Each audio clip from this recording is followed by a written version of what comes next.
open up that script. All right, so I'm going to move fairly quickly through this because we went over it in class, but I'm just going to go over the most important things, noting the most important things. First three lines are just system lines referencing some backend stuff so that we can access specific methods. For example, system collections allows us to access IE numerator, which allows us to do coroutines. We're not going to do them right now, but I just like to have system references already embedded so that I don't forget them later. As well as Unity Engine.scene management, which will allow us to switch between scenes so that we can change between levels. The first line that you need in order to have any type of audio play within the script is a required component of audio type of audio source. You can look at the Unity API, the scripting manual, in order to understand why it is that you need it. After we have our public class with the name of our script, we declare all variables that are called member variables, which we will use throughout the script. We have a few floats here for speed and jump force. Notice that they're all public, which will allow us to tweak them within the editor. So if we go back here, you will see max speed, speed and jump force, and we can change this within the Unity editor. We have a couple of booleans as well, checking for specific things.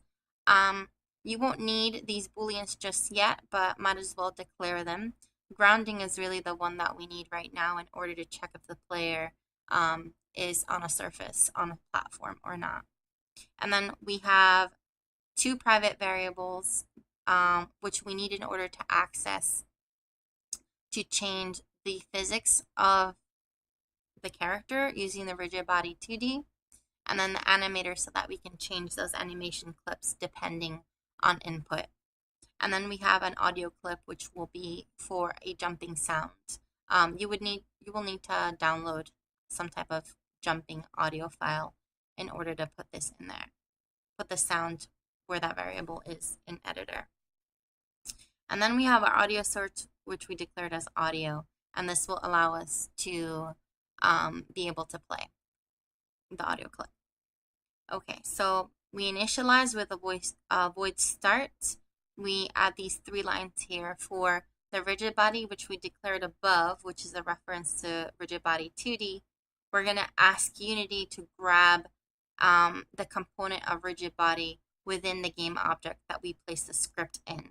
In this case, the script is going to be on our player character controller, and the game object for rigid body is right here. The component for rigid body is right here. So we're asking Unity to look at all this information within rigid body. That's what we're asking for get component. The same thing goes for anim, the animator, which we have up above here. And again, we're asking Unity to get the component of animator. And if we look back at Unity, we'll see the animator component right here attached to the player. Lastly, we want our audio to be the get component of audio source, which we also did in editor before. All this information in the audio source component. And that's what we want to initialize on start. Now on void update, which is every frame, we want a few changes. So we want the player to be able to move left and right and jump around within every frame so that it's continuous movement. So we have a few lines here. This debug line you don't need, so you can just comment out by adding 2 dashes. But you definitely want these two. So these 2 lines are important because they allow us to check for those parameters that we set in the animator before, which are the conditions by which the animations change. So we have one for grounding and we have one for speed. And here with the math absolute value, that's what this line is here, is so that our velocity is always a positive number, no matter what direction we're going in. So even though we may be moving left on the x-axis, moving left and getting closer and closer to 0 and even getting into negative numbers, we still want to be able to move with a positive number. So that's why we have the absolute value of velocity on the x-axis to be in here like so. And again, it's a decimal because that was a parameter that we had as a float. And if we go back just to show you in the animator, the speed float was a parameter that we set ourselves here, as well as the Boolean for is grounded. So we're just calling on both of those parameters that we previously made. Next line, we are going to declare a non-member variable. That's we call non-member variables anything that we declare locally within a method that is not declared up above for the whole script to use, a member variable. So here we have a float of h. That's going to be the input of horizontal axes. Again, I explained in class that get axes horizontal. It's just it's already embedded within Unity. So I'm going to go back again just to show you in Edit, Project Settings, Input. We have a bunch of axes here that Unity already has. But if we open up that first horizontal, we'll see that its name is horizontal, and we have the values for movement here. So the left and right arrow keys and A and D. So you can change these if you want. But by using get access input in a script, by getting input.getAccess horizontal within the script, we're telling Unity to look at these values in here. Same thing for that first jump option, which is the space bar, which we use to jump. So we're actually calling by the namespaces instead of actually using key codes, which we can still do, and I will do later just to show you that both of these work. So that's why we use horizontal here. And here we have just a bunch of if condition statements in order to move. So our first conditional statement, or if our if statement, is going to be that if our player presses on the left and arrow keys, or A and D, which is our get access, and they are moving in a negative direction, anything less than 0, pretty much, we're going to be changing our character's game object, the entire game object highlighted here, this entire thing, we're going to be flipping it to the left so that our character is looking left while it's moving left. That's why here in our new vector 3, we have this negative number on the x coordinate. So vector 3, like I said in class, it's 3 coordinates. You have your x, your y, and your z. So the reason why we're making x negative is so that as it's going left and moving towards a negative number, everything's changing towards the left as well. Like I said in class as well, these numbers that I have in here, 2.2, are specific scaling to the sprite that I have in my scene. So it may be that 2.2 is actually too big of a number for your sprite. So you may want to change that to 1 or to whatever number is in the scale of your character up in its transform. Okay.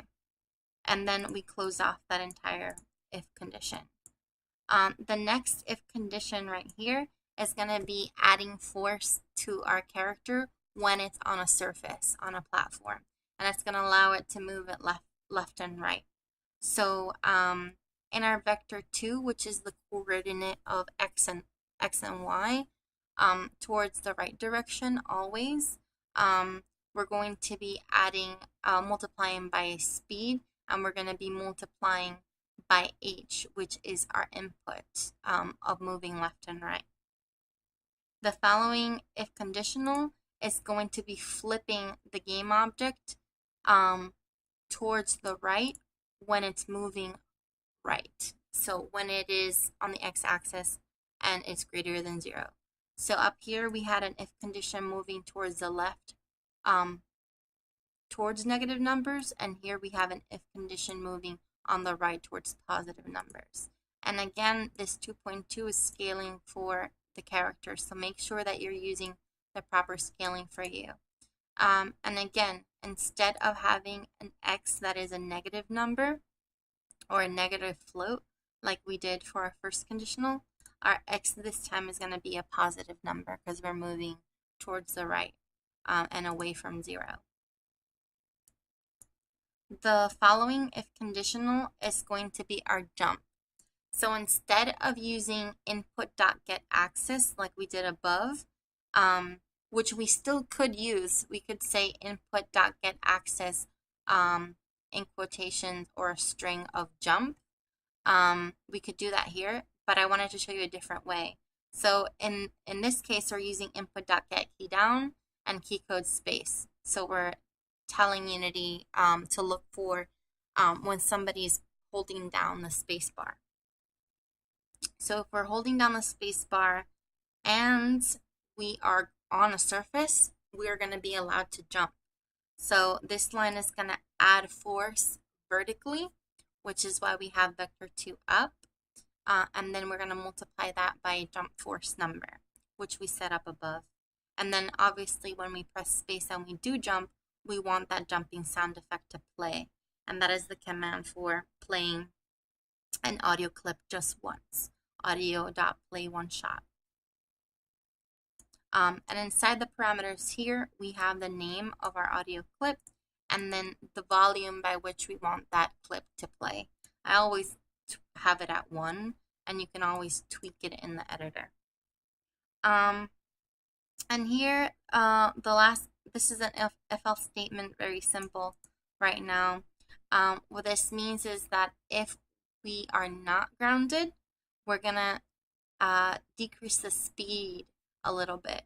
And while I was making this, what was ended up happening was that when I was jumping, I would move a little bit with the force. So by decreasing the speed, I stay relatively close to where I jumped instead of moving towards the left. So that's why I have this check right here, decreasing the speed when we're off the ground and then changing it back to normal when we hit the ground again.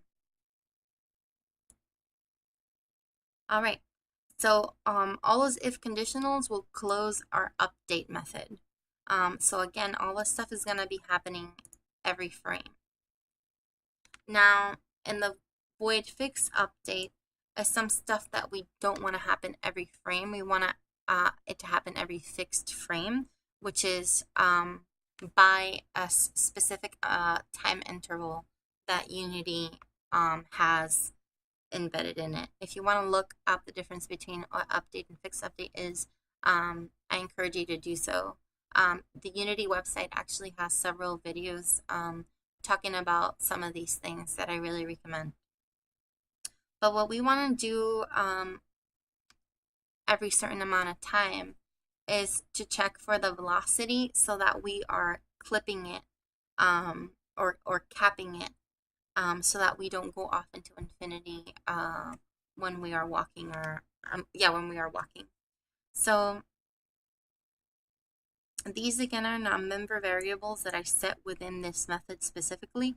None of these variables are up above where we declared the member variables. So if we scroll down here, what I'm really doing is I am telling a vector 3 a coordinate of x, y, z, calling it ease velocity, and having that call on the rigid body's velocity. And for each of the coordinates on the y, z, and x here, I'm going to have specific values for them. These numbers are not arbitrary. They're just ones that ended up working for me. And I suggest you just keep them just for the sake of consistency. And all we're doing here is, again, having a few if conditions, telling our character that if it is on the ground on a surface, the velocity of the player controller is going to be whatever coordinate it's going to be at. And then after that, we're going to be uh, checking on the velocity dependent on the max speed. So let's say that if we are moving towards the right or the left and our max speed reaches the number that we have it in my case, I have it capped at 500. So if at any point the player is moving left and right and you reach 500, we're going to make sure that it stays at 500 all the time and it doesn't exceed that. So we're going to do it going towards the right, which is greater than, and then we're going to do it going towards the left on the X. And that's all. It's just a check so that we don't go over 500 speed. And then make sure that you close all your brackets off here. So this second one right here is going to close the entire fixed update that we just did. And the last bracket will close the entire mono behavior script as so. So when you actually left click on brackets, it should be able to highlight what is closing. All right, so we're going to save that, and that our character controller script should be set for now. Now the next thing that we want to do is check on the ground check script. We have to make one, or you have to make one. I already have one. So within that scripts folder, again, we're going to right click, create C#, and you're just going to call it ground check, like I did right here, ground check. And it's a pretty simple, actually a very simple script. I'm going to open it up. So again, here are some system references that we use. Make sure that you have all of them. And all you're going to do is you're going to declare a private variable for the custom character controller script, and you're just going to call it mPlayer. I changed some of these variables. You don't have to follow my variable names. It's just for organization purposes. All right. For organization purposes that I put the M underscore. Okay. So we have here mPlayer. That's going to be what we're going to call the script within this script. So by bringing in a variable of a script, because our custom character controller is a public class, that's why we are able to call on this script and everything in it, why we are able to call it within another script, because it is public. Same thing with ground check. Ground check is a public class. All right, so here are a few things. On start, we're just going to declare that script to be the component of the script within the game object. So the reason why we have here GameObject.getComponent in parent is because when we go back to editor, the ground check game object that we added is a child of the alien controller. So it is embedded, it is nested within the alien game object itself. So the reason why we need to call on getComponent in parent, it's because the script of custom character controller is inside the parent game object, right? It is right here, the parent game object. That's why we're calling on getComponent in parent instead of just getComponent. Okay, so that's what we did for start. So the following methods you're going to see very frequently, because games are a series of triggers and collisions and if conditions, really. But here, on trigger enter, on trigger stay, and on trigger exit, all refer to this box that we have on our ground check, or not box, sphere. So whenever this sphere is inside something's trigger or staying within it or is outside of it, we want something to happen. So when that sphere is on something that is a ground, we want it to be grounded. When it's staying on the ground, we want it to be grounded. And when it's not on something that's a ground, we want it to be false, because that will allow us to jump. And that's what these conditions all mean. Now, I'm not going to go into lots of depth about on-trigger enter 2D, because there's a lot more that I can explain when we start doing coin collections or colliding with enemies. So I would like to explain things more in depth when we get there. So for right now, just make sure that this is in the script and that you save it. And this will allow the player, or not the player, but the character controller, to know when it is on the ground and when it's not. Okay, so once you finish, you save it, and let's go back to Unity. So that's the extent of all the programming that you should need in order for the character controller to work. The only thing that we have to do now is to attach the scripts to their proper game objects and to make sure that they have all the variables and things that they need. First things first, because I have ground check already highlighted, gonna add the ground check script, add component scripts, and just look for that ground check script that we just made so that it attaches. And that's all that you need for ground check. We're done with it. So now if we go back to the alien, we scroll down. If you haven't already attached the script, please do. Add component scripts and look for that custom character controller or player character controller. And these values may be 0. And this jumping sound effect box is going to look like this when you have it. So just tweak your variables. Again, you may not like the variables that I have up, the integers that I have up, so you can tweak them around, but the numbers that I have right now would be a good start, I would say. With an audio clip, just download one from the internet and put it in your audio file, and when it's ready, just drag it in. So here I have a jump SFX, just going to drag it into that box. And then I'm going to save the whole thing. So I'm actually going to save the project. When you save a project, sometimes what happens is that when you tweak scripts in MonoDevelop, sometimes, very seldomly, but it won't sync properly and you'll get some errors. So sometimes what it'll fix is just by saving the whole project. And it's just something that I do personally. It's automatic. So I save project and I save the scene. And then that's pretty much it. So let's see. I'm going to maximize on play and hit play to see if our character is moving. And when I move left and right, we are moving. When I hit spacebar, I am jumping. Cool.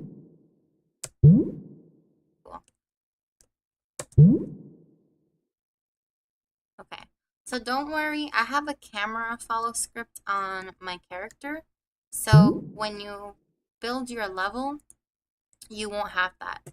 So it's okay if your level is small, like just the size of the screen, but as long as it's nicely decorated, you'll get good the points that you need for the assignment.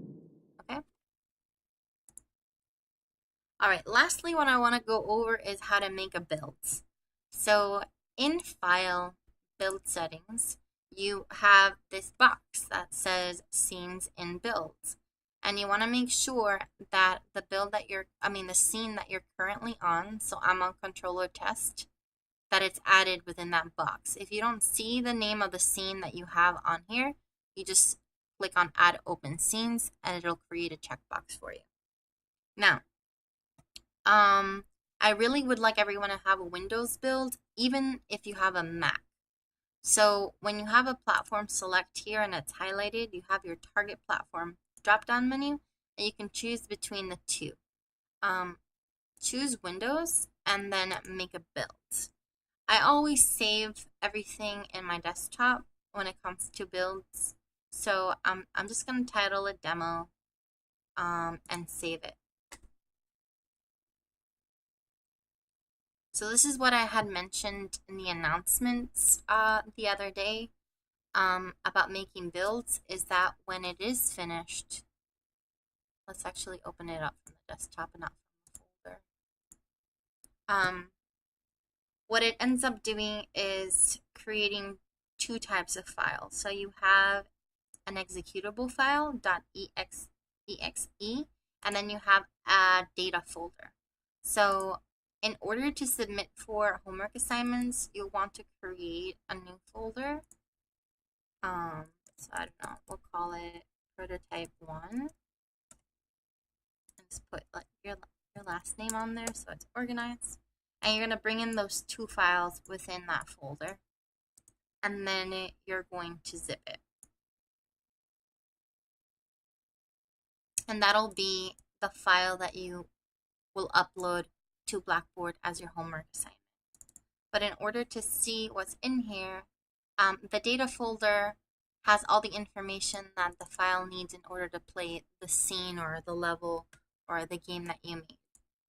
So let's play and hopefully it'll work.